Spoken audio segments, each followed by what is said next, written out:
కూడి వచ్చిన మీ అందరికీ యేసుక్రీస్తు నామమున వందనాలు.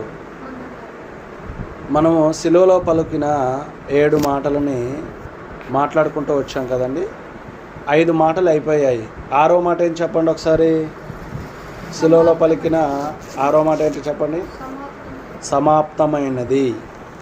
సిలువలో పలికిన 6వ మాట సమాప్తమైనది. ఒకసారి ఆ మాట మనం బైబిల్లో నుంచి చూసుకున్న తర్వాత ఈ యొక్క మాటని మనం ధ్యానం చేద్దాం. యోహాను సువార్త 19వ అధ్యాయము.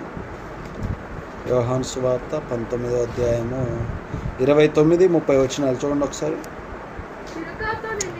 చిరకాతో నిండి ఉన్న ఒక పాత్ర అక్కడ పెట్టి ఉండేను గనుక వారు ఒక స్పాంజి చిరకతో నింపి ఇస్సోపు పుడకకు తగిలించి ఆయన నోటికి అందించిరి. యేసు ఆ సిరక పుచ్చుకొని సమాప్తమైనదని చెప్పి తల వంచి ఆత్మను అప్పగించెను. సమాప్తమైనదని చెప్పి తల వంచి. ఈ శిలువలో పలికిన ఈ యొక్క మాట సమాప్తమైనది. ఏంటి సమాప్తమైనది? ఎవరు చెప్పగలుగుతాం సమాప్తమైనది? దేని విషయంలో ఆ మాటని పలకగలుగుతాం? ఇప్పుడు ఈ సమాప్తమైనది అని యేసుప్రభు వారు ఆ సిలువలో పలుకుతున్నారు 6వ మాటగా. ఎవరిని గురించి ఎవరికి చెప్తున్నారు ఈ మాట? సమాప్తమైనది అని ఎవరికి చెప్తున్నారు? ఎవరికన్నా ఒకరికి చెప్పాలి కదా. ఎవరికి చెప్తున్నారు? ఇప్పుడు ఇక్కడ తండ్రి అయిన దేవుడికి, అయా భూమి మీద మీరు నాకు ఇచ్చిన పనిని నేను తుదముట్టించాను. మీరు ఏ పని అయితే నాకు ఇచ్చారో ఆ పనిని నేనేం చేశాను? సమాప్తం చేశాను. ఎప్పుడు అంటాను చెప్పండి మాట? ఎప్పుడు అంటాను చెప్పండి? ఈరోజు రాజకీయ నాయకుల విషయంలోకి వస్తే కొన్ని వందల మాటలు మనకి, ఇదిగో మేము అది చేస్తాం, మేము వస్తే ఇచ్చేస్తాం, మేము వస్తే అది చేస్తాం, మీకు ఇది ఇస్తాం అని కొన్ని వందల ప్రమాణాలు చేస్తారు. ప్రమాణాలు చేసే ముందు జనాలు కూడా ఎలా ఉంటారంటే, అవును ఆయన వస్తే మాకు అది ఇస్తున్నాడు ఇది ఇస్తున్నాడు అని అంటారు. ఆయన వచ్చి 1-2 చేసి లోపు మిగతా చేయకపోయే లోపు ఏమైపోద్ది? అన్నాడు కానీ చేయలేకపోయాడు. ఎన్ని సంవత్సరాలు ఎన్నిసార్లు తిరిగి చూసినా ప్రతిసారి కూడా ఇలాంటి మాటలు మనకు ఎదురవుతూనే ఉంటాయండి లోకంలో. ఒక బిల్డింగు కడతానని ఒక మేస్త్రి ఒప్పుకొని టయానికి సరిగ్గా రాడు. ఎప్పుడు సమాప్తం అవుతుంది ఆ బిల్డింగు? ఒక ప్రాజెక్టు కడతానని కొంతమంది ఇంజనీర్లు ఒప్పుకుంటారు. ఇప్పుడు ఈ రాజకీయ నాయకులు ఇదిగో అక్కడ డ్యామ్ కడతాం ఇక్కడ డ్యామ్ కడతాం అని కూడా మాట్లాడతారు. ఎన్నో శంకుస్థాపాలు చేస్తారు. చెయ్యడం వరకే. చేసేటప్పుడు మామూలుగా మనకు అనిపించేది అబ్బా ఇక అయిపోయిందిలే అనుకుంటాం. కానీ అది ఎప్పటికీ ఇగో నా చిన్నప్పటి నుంచి వింటున్నా. నేను ఎప్పటి నుంచి వింటున్నా అంటే పోలవరం ప్రాజెక్ట్ అని నా చిన్నప్పటి నుంచి వింటున్నది. గోదావరి మీద కట్టే ఆ పోలవరం ప్రాజెక్టు ఇప్పటిదాకా కూడా దాన్ని పూర్తి చేసిన రాజకీయ నాయకులు లేడు. నా చిన్నప్పటి నుంచి వింటున్నా నేను. ఇప్పటికీ ఇంకా పోలవరం ప్రాజెక్టు కడతనే ఉన్నారంట, ఇంకా కడతనే ఉన్నారు. ఆ రాజకీయ నాయకుడు వచ్చి ఇలా కడితే ఇది ఇలాగా అలా కట్టమంటాడు ఆయన. అది ఇంతవరకు పూర్తి కాలేదు. అంటే సమాప్తమైనది అని చెప్పడానికి మీకు ఈ మాటలు చెప్పాను నేను. అంటే చెప్పడానికి కూడా ఏం కావాలి మనలో? చెప్పడానికి ఆ పని పూర్తి చేస్తే ఇదిగో సమాప్తమైనది, ఇది పూర్తి చేశాను, ఈ మాటను నేను పూర్తి చేశాను అని ధైర్యంగా ఈ మాట చెప్పగలుగుతాం. అవునా కాదా? సమాప్తమైనదని మనం ఎప్పుడు చెప్పగలుగుతామండి? మనకి ఏదైతే పని ఇచ్చారో ఆ పనిని మనం సమాప్తమైనదని చెప్పాలి. అయినప్పుడు చెప్పాలి. కానప్పుడు మనం ఏమని చెప్తాం? ఎలా చెప్తాం? ఇక్కడ యేసుప్రభు వారు సిలువలో పలుకుతూ ఏమని చెప్తున్నారు చూడండి. యోహాను సువార్త అలాగే అంటే ఆయన ఏమంటున్నాడో ఒకసారి బైబిల్లో నుంచి చూద్దాం. యోహాను సువార్త 17వ అధ్యాయము 4వ వచనం. యోహాను సువార్త 17వ అధ్యాయము 4వ వచనం. చేయుటకు నీవు నాకిచ్చిన పని నేను సంపూర్ణముగా నెరవేర్చి భూమి మీద నిన్ను మహిమపరిచితిని. ఆయన చూడండి ఇక్కడ చేయుటకు నీవు నాకు ఇచ్చిన పని ఏంటి అయ్యా? పని ఏంటి? పని యేసుప్రభు వారికి పరలోకమందున్న తండ్రి ఇప్పుడు యేసుప్రభు వారు ఇక్కడ పలుకుతున్న మాట ఇది. చేయుటకు నీవు నాకు ఇచ్చిన పని నేను సంపూర్ణం అంటే చెప్పాలి పూర్తిగా, అసలు ఇంక అందులో ఏ మాత్రం కూడా డోకా లేదు, తేడా లేదు. సంపూర్ణముగా నీవు నాకు ఇచ్చిన పనిని నేను నెరవేర్చాను. భూమి మీద నిన్ను మహిమపరిచితిని. భూమి మీదకి వచ్చింది దేనికో తెలుసా? మానవులు దేవుడి యొక్క పనిని, అయా నాకు ఏం పని ఉంది, నాకు సంఘంలో ఏం పని ఉంది, నేను సువార్త పనిలో భాగస్థుడునా, నేను పాటలు పాడగలగనా, పాటలు పాడతానా, ప్రార్థన చేయగలుగుతానా, నేను ఏ పని దేవా నాకు ఒక పని ఇవ్వండి అని నేను ఒక పనిని ఎప్పుడు నీ రాకడ పర్యాంతరము ప్రభువా ఆ పనిలో నేను పాలి భాగస్థునవుతా. ఈ లోకంలోకి వెళ్ళి నిన్ను గురించి ప్రకటించడానికి ఇదిగో నేను ఒప్పుకున్నాను కదా, నాకు ఒక పని కావాలి. ఈరోజు ఎవరు అడుగుతున్నారు? ఇప్పుడు ఒకటే పని, అందరూ ఒకటే పని చేస్తే సంఘం సాగిద్దండి? అందరూ ఒకటే పని చేస్తారనుకోండి, సంఘంలో ఉన్న వాళ్ళందరూ పాటలు పాడుతున్నారు అనుకోండి, సంఘం సాగిద్దా? ఉన్న వాళ్ళందరూ వాక్యం చెప్తున్నారు అనుకోండి, సంఘం ముందుకు వెళ్తుందా? అంటే ఇక్కడ యేసుప్రభు వారు చెప్తున్న విషయం అదే, చేయుటకు నీవు నాకు ఇచ్చిన పని. అయితే మరి నాకేం పని ఇచ్చాడు యేసుప్రభు వారు? నాకేం పని ఇచ్చాడు అంటే మన స్కిల్, మన ఆలోచన, మన విధానాలను బట్టి ఏ పని నీకు ఎక్కువగా వస్తుందో, ఇదిగో నువ్వు బాగా వంట వండగలుగుతావా, నువ్వు లేకపోతే బాగా కరెంటు పని చేస్తావా, సంఘం అనగా ఏంటి? నీ ఇంట్లో నీకు ఏమేమి వస్తువులకి ఏమేమి పని చేయగలుగుతావో అవన్నీ కూడా నువ్వు సంఘానికి వెళ్ళినప్పుడు సంఘంలో చేస్తుంటే దేవుడికి మహిమ, దేవుడికి ఘనత. ఇదిగో నా బిడ్డ నా యొక్క పని చేస్తున్నాడు అని దేవుడు ఏమంటాడంటే, ఇదిగో ఆ పని ఆయనకి ఒప్పజెప్పిన కనుక ఆ పని చేస్తాడు. ఈ పనిని ఎలాగ సమాప్తమైనదని మనం చెప్పగలుగుతాం? మరలా ఎలాగ సమాప్తమైనదని చెప్పగలుగుతాం? ఇంకొక విషయం ఏంటంటే, ఇక్కడ సమాప్తమైనదని చెప్పడానికి ముందు మనకి పని కావాలి. బాప్తిసం తీసుకున్నాం, యేసు రక్తం, యేసు యొక్క శరీరము భుజిస్తూ నెలలు సంవత్సరాలు గడిపేస్తున్నాం సంఘంలో. అయ్యగారికే మీటింగ్లు అవసరం, అయ్యగారే పాంప్లెట్లు పంచుతాడు, అయ్యగారే ఎక్కడైనా సువార్త సభలు పెట్టిస్తారు, అయ్యగారే గృహ కూడికలకి చెప్పి ఆయనే వస్తాడు. మనం మాత్రం పలానా పని ఉందని, పలానా నాకంటూ ఒక పని ఉంది, ఇదిగో భూమి మీద నేను ఇష్టం వచ్చినట్టుగా తిరుగుతున్నప్పుడు నాకు ఏ పని లేదు, కానీ నేను దేవుడి దగ్గరకు వచ్చినప్పుడు ఈ పని నాది కాదా? సంఘంలో పని లేదా? సంఘంలో ఏ పని లేదా అండి చెప్పండి? కుర్చీలు వేసేది ఒక పని, ఊడ్చేది ఒక పని, కరెంటు పెట్టేది ఒక పని, వంట వండేది ఒక పని. ఇదిగో ప్రతి విషయంలో మనము సంఘానికి వెళ్ళినామంటే ఇదిగో ఆ సంఘములో పనే కాదు, ఇంకా బయటకు వచ్చిన తర్వాత నువ్వు దేవుడి పని ఎక్కడ చేసినా, ఇదిగో ఒక అమ్మకు ఒక మాట చెప్పినా, ఒక చెల్లికి సువార్త ప్రకటించినా, నువ్వు వెళుతున్న పనిలో ఒక 2 నిమిషాలు దేవుడి గురించి చెప్పినా వెంటనే నీ గురించి రాసుకుంటున్నాడే.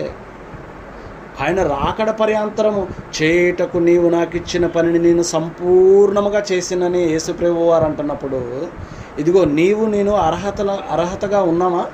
ఆ పని చేస్తున్నావా? సంపూర్తిగా చేసే అంత అసలు ఏ పని చేయాలో సంఘంలో తెలవకుండా ఉన్నారు ఈరోజు. ఇంకా సంపూర్తిగా ఎలా చేస్తారు చెప్పండి? సమాప్తమైనది ఈ పని నేను సమాప్తముగా చేయగలను, చేస్తాను. అసలు నువ్వు ఎత్తుకోవడానికి ఫస్ట్ ఒక పని ఎత్తుకోవడానికి ఏం పని అని ఏం ఆలోచన లేదు. నేను పాపిని అంటున్నారు. యేసుప్రభు గారి దగ్గరికి వస్తే బాప్తిసం ఇస్తారంట, ద్రాక్షారసం బల్లారాధన తీసుకుంటే నా పాపాలన్నీ పోయాయి, నేను పరలోకం పోతా. ఇంకా పనేం లేదా? ఇక సంఘంలో పనేం లేదా? ఆదివారం చర్చికి వచ్చి ఎక్కడో మీటింగులు జరిగితే వెళ్ళిపోయి సైలెంట్గా ఉంటే ఒక 20 సంవత్సరాలు గడిచిపోతుంటే సరిపోతుందా? కాదండి. దేవుడి దగ్గరికి వచ్చిన తర్వాత, బాప్తిసం తీసుకున్న తర్వాత మన జీవితాన్ని ఇదిగో ఆయన కోసం మనం పనిగా ఉండాలి, పని పెట్టుకోవాలి. జగత్తు పునాది వేయబడక మునిపే మనని ఎన్నుకున్నాడు. ఏమని ఎన్నుకున్నాడంటే, ఇదిగో లోకములో నన్ను గురించి నా బిడ్డ చెప్తాడు, అందుకే నీ జన్మ జరిగినది, అందుకే నువ్వు వచ్చినవి లోకానికి. ఎవరు చెప్తారు అన్నప్పుడు ఇదిగో ఈ బిడ్డ వాక్యం నేర్చుకుంటాడు, ఈ బిడ్డ పాట పాడతాడు, ఈ బిడ్డ ప్రార్థన చేస్తాడు, ఈ బిడ్డ వాక్యం చెప్పే వాళ్ళకు సహాయపడతాడు. ప్రతి విషయంలో నువ్వు దేవుడి పని నువ్వు ముందేసుకొని ఒక పని అంటూ ఎంచుకొని ఆ పనిని సమాప్తమైనది అని నువ్వు ఎప్పుడు చెప్పాలో తెలుసా? ఎప్పుడు చెప్పగలుగుతావో తెలుసా?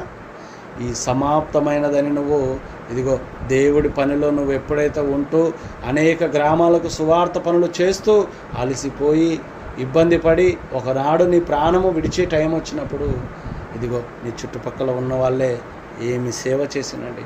ఆయన ఎంచుకున్న పనిని కరెక్ట్గా తుదముట్టించిండండి. గొప్ప సేవ చేసిండండి. ఎంతోమందికి రక్షణ చేసిండండి. సంఘంలో చాలా బాగా పనిచేసిండండి. ఎవరో చెప్పుకోరు, నీ తోటి సహోదరులే, నీతో పాటు ప్రార్థనకు వస్తున్న వాళ్ళే, నిన్ను గురించి మాట్లాడే వాళ్ళే ఆ రోజు నువ్వు లేని రోజు చెప్పుకుంటారు. అప్పుడు చెప్తాడండి దేవుడు, నా కొడుకు నా కోసం సంపూర్ణముగా చేశాడని. ఎవరు చెప్తున్నారు? అందరు ఎలా చేస్తారంటే ఒక మాట చూడండి, ప్రసంగి గ్రంథం 7వ అధ్యాయము. అంటే ఈరోజు ఉన్న సమాజంలో ఎలా ఉన్నారంటే మొదలు పెడతారు, ఈజీగా మొదలు పెడతారు. ప్రసంగి గ్రంథం 7వ అధ్యాయం 8వ వచనం.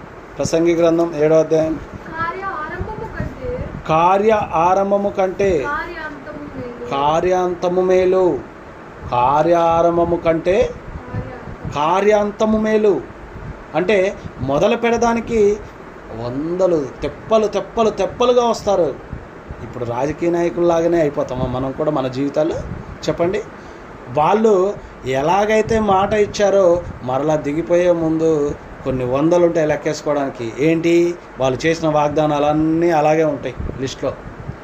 మళ్ళీ ఇంకొక ఆయన చేస్తే ఆయన నమ్మి ఆయన కోసం. అంటే అలాగే ఈ క్రైస్తవుడి జీవితం ఉండకూడదు. క్రైస్తవుడు అనగానే బాప్తిసం తీసుకున్న వెంటనే, బాప్తిసం తీసుకోగానే నీకంటూ ఒక పని ఉంది. లోకములో పాపిగా రోత జీవితాన్ని గడుపుతున్న నిన్ను తీసుకొచ్చి పరిశుద్ధమైన ఒక రక్తము ద్వారా శుద్ధి చేసి, ఇదిగో ఈ రోజు నుంచి నువ్వెవరో తెలుసా? నా శిష్యుడవు. ఈ రోజు నుంచి నువ్వు నా శిష్యుడవు. నా శిష్యుడు అని యేసు ప్రభు వారు నిన్ను అంగీకరిస్తూ ఆయన రక్తము ద్వారా నిన్ను శుద్ధి చేస్తూ, ఇదిగో నీ కొరకు నా రక్తము చెందించి నిన్ను కొనుక్కున్నాను, నువ్వు నా సొత్తు. అంటే ఇప్పుడు కొనుక్కున్న ఆయనకి ఎలా కొన్నాడు నిన్ను? భూమి మీద ఉండి ఎక్కడ చనిపోయినా ప్రభులో కాకుండా స్పాట్లో నరకానికి వెళ్ళిపోతాం. కానీ యేసు ప్రభు వారి దగ్గరికి వచ్చి, అయా నీవే నా నిజమైన రక్షకుడువు అని నా పాపాలు ఒప్పుకుంటున్నానని చెప్పి ఆయన అమూల్యమైన రక్తము ద్వారా ఎప్పుడైతే ఆయన మనల్ని కొన్నాడో, మనం వేడుకుంటున్నప్పుడు మనల్ని కొనేస్తాడనమాట. ఇదిగో ఆ రక్తము తండ్రి అయిన దేవుడికి చెబుతూ, ఇదిగో ఈ రక్తము చూసి, ఈ పరిశుద్ధ రక్తము చూసి పాపాలను క్షమించమని తండ్రి అయిన దేవుడికి యేసుప్రభు వారు మొరపెట్టుకొని నిన్ను కొంతాడు. యేసుప్రభు వారు ఆ అమూల్యమైన రక్తము ద్వారా ఇదిగో నువ్వు నా సొత్తు అంటుండు. ఇప్పుడు కొనుక్కున్న ఒక వస్తువు మీరు కొనుక్కున్నారనుకోండి, మీరు గమనించండి, మీరు ఆలోచన చేయండి ఒకసారి. ఒక వస్తువు మీరు ఏదన్నా కొనుక్కుంటే ఆ వస్తువు ఇంటి పక్కన వాళ్ళు వచ్చి వాడుకుంటున్నారు అనుకోండి, ఎలా ఉంటుందో చెప్పండి. మీకు బాగా ఇష్టం టీవీ, ఫర్ సపోజ్ టీవీ, లేకపోతే ఒక సెల్లు. నువ్వు సెల్లు కొనుక్కొని వచ్చి ఓపెన్ చేసిన తర్వాత ఎవరో నీ ఫ్రెండ్ వచ్చి వాడుకుంటానంటే నీకేమనిపిస్తూ ఉంటే చెప్పండి. నువ్వు కొనుక్కున్న వస్తువు ఇతరులు వాడుకుందానికి సిద్ధపడ్డారనుకోండి, మీకేమనిపిస్తుంది? చెప్పాలి నోరు తెరిచి. బాధ అనిపిస్తుంది కదా.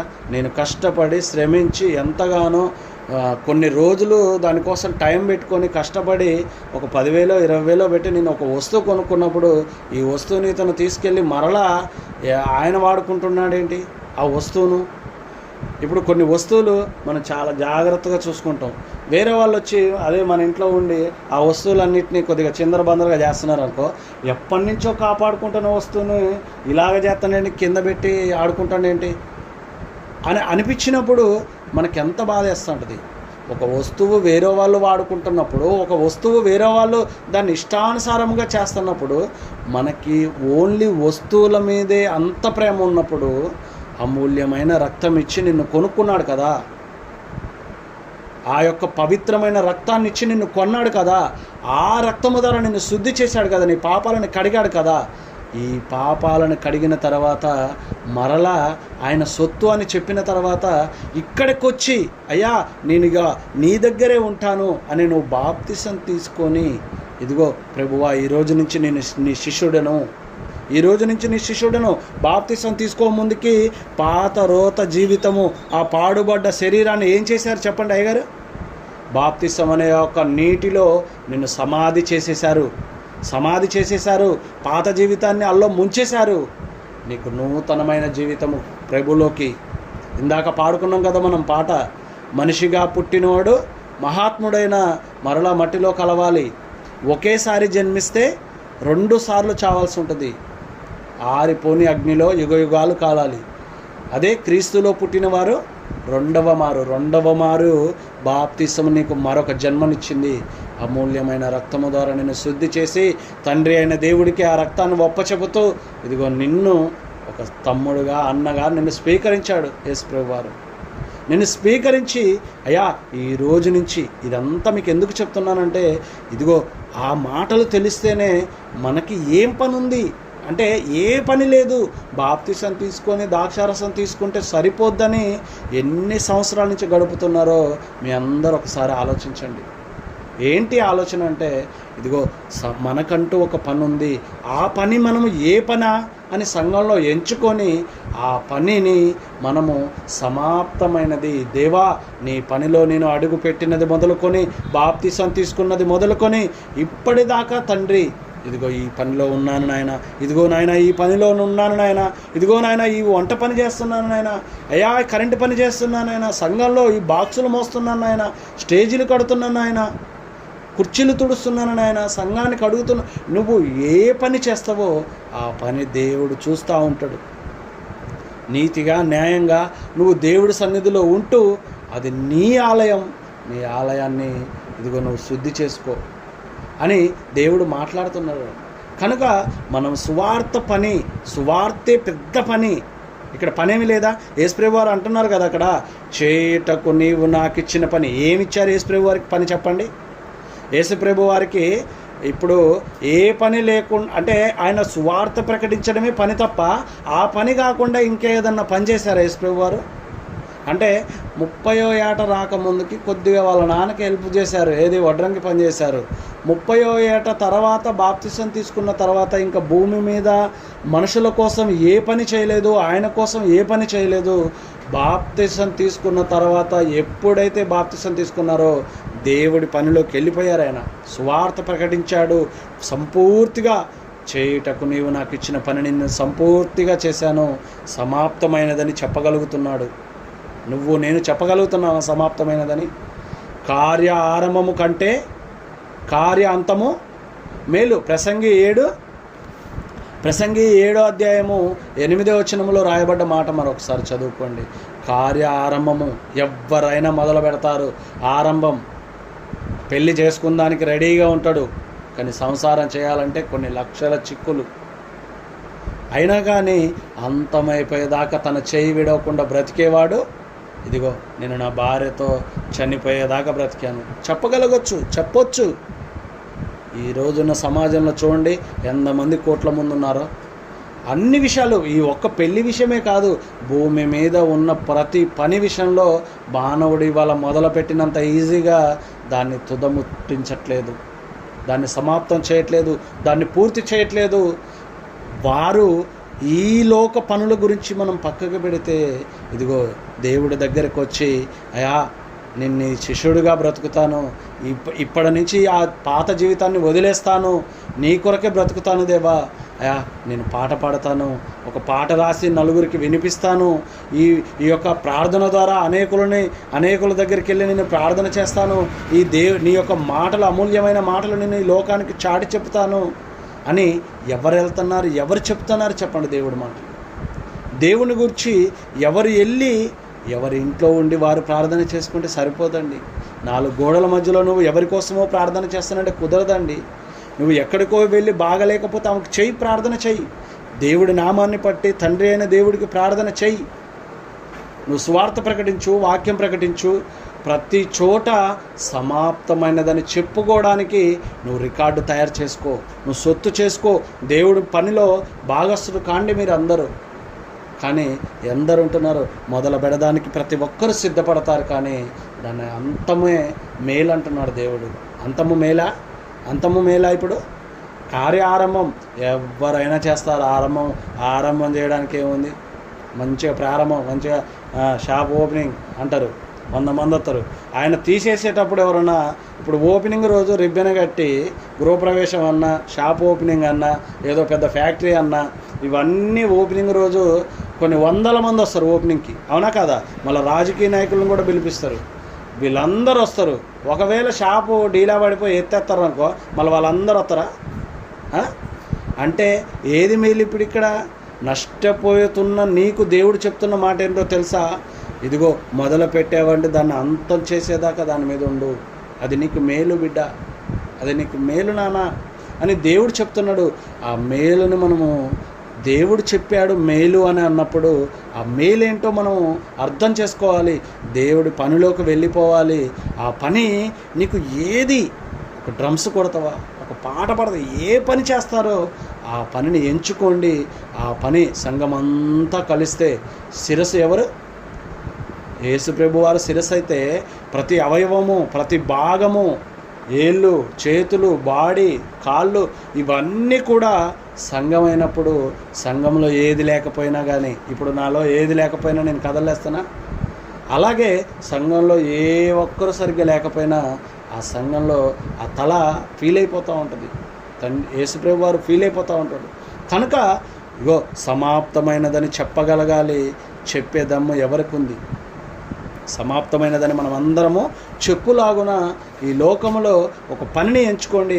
దేవుడి పనిలో మనమందరము పాలిభాగస్తులు కావాలని మనమందరము ఈ మాట, ఇదిగో సిలువలో పలుకుతున్న యేసుప్రభు వారి మాటలాగా, అయా నేను నీ కొరకు బ్రతికాను తండ్రి, నాకు నువ్వు ఏ పని ఇచ్చావో ఆ పనిని ఇదిగో ప్రతిరోజు చెప్పుకోండి. ఎందుకంటే మన మరణ దినం ఎప్పుడు వస్తుందో తెలియదు కనుక, అయా ఇవాళ నేను స్వార్థ పనులకు వెళ్ళొచ్చా దేవా, ఇవాళ నేను మీటింగ్కి వెళ్ళొచ్చా దేవా, ఇవాళ నేను గృహకూడికి వెళ్ళొచ్చాయా, ఇవాళ నేను ఒకరికి వాక్యం చెప్పి ఇప్పుడే వచ్చాయా, ఏ రోజుకు ఆ రోజు సమాప్తము చేశాను ఆయన, ఈరోజు నాకున్న పనిని నేను చేయగలిగా తండ్రి, నా శక్తి కొలది చేయమంటాడు ఆయన కూడా, శక్తి కొలదే మీరు పోరాడండి అంటాడు. ఇవన్నీ మనం చేసినప్పుడు ఇదిగో ఈ మాట చెప్పడానికి అర్హులం. యేసు ప్రభు వారు సిలువలో పలుకుతున్న మాట అదే, ఇదిగో సమాప్తమైనది, సమాప్తమైనది. ఈ సమాప్తమైనది మనం అందరం కూడా ప్రతి పనిలో పాలిభాగస్తులు కావాలని కోరుకుంటూ ఈ చిన్న మాటలు ముగిస్తున్నాం.